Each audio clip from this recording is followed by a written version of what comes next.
हमरा चोटिया से लाग गईले चोट हो बलमुआ दुबराई गईले। ए हमरा चोटिया से लाग गईले चोट हो बलमुआ दुबराई गईले। आवा आवा सासु पलंगा चढ़ी बैठा, आवा आवा सासु पलंगा चढ़ी बैठ।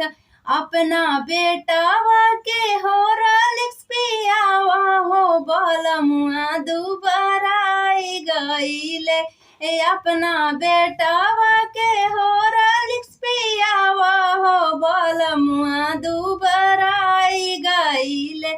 हमरा चोटिया से लाग गईले चोट हो बलमुआ दुबराई गईले।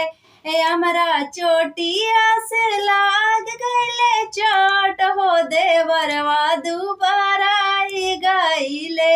आवा आवा गोतनी पलंगा चढ़ी बैठा, आवा आवा गोतनी पलंगा चढ़ी बैठा। अपन देवर के हॉर्लिक्स पियावा हो बलमुआ दुबराई गईले। अपना देवर